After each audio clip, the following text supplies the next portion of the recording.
Ons is besig met ons reeks oor Samson en hierdie week in Rigters 14 speel hierdie interessante stuk gebeurtenis af. Aan die een kant het ons vir Samson wat 'n vrou soek en sy maale is baie ongelukkig want hy wil 'n vrou soek uit die Filistyne uit. En sy ma sê vir hom en sy pa sê vir hom hierdie is nie die regte vrou om te kry nie. En aan die ander kant speel hierdie stuk gebeurtenis af waar hy in die veld stap en dan bespring 'n leeu hom. En hy vat in hierdie leeu, verskeur hierdie leeu en die leeu hy oorwin dan die leeu. Die gees van die Here wat oor hom vaardig word en dan hierdie leeu verskeur.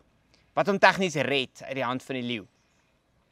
En dan kry hy hierdie vrou, trou met haar en as hy dan terugstap, dan sien hy in hierdie leeu het daar 'n klomp bye 'n nes gemaak. En daar's nou 'n heuning wat dan uit hierdie leeu uitkom. En dan gaan hy na die mense toe van die stad en hy sê vir hulle, as julle vir my 'n raaisel kan oplos, dan sal ek op 'n einde van die dag vir julle 30 stukke klere gee. En die raaisel gaan dan soos volg. Dit sê spys het uit die eter gekom en soetigheid uit die sterkte. Dis baie weird want die raaisel is actually nie 'n vraag nie, maar 'n stelling en dan die antwoord is tegnies die vraag. Maar die antwoord is dan tegnies wat ons later sien is dan wat is soeter as heuning en wat is sterker as 'n leeu. Nadat hierdie vrou wat nie 'n goeie vrou vir Samson is nie, lank by hom sit en sê hy moet asseblief hierdie raaisel vir haar vertel en sy dan hardloop en die raaisel vir die ander mense gaan vertel en Samson dan nou uit daar van die saak die stukke klere moet gee.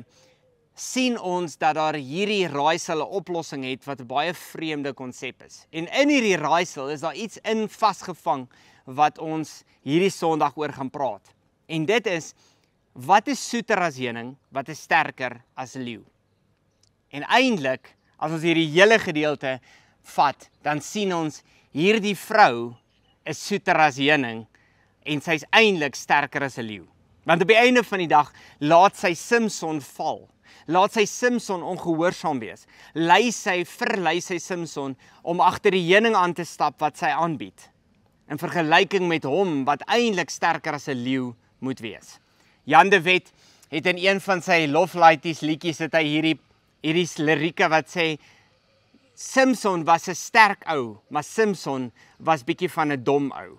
Want hy stap agter die verkeerde vrouens aan. Hy stap agter die verkeerde dinge aan wat die Here nie wil hê nie en wat die Here nie vra nie. So hierdie week, sommer net as 'n lusmakertjie, gaan ons bietjie kyk na wat is soeter as heuning en wat is sterker as 'n leeu.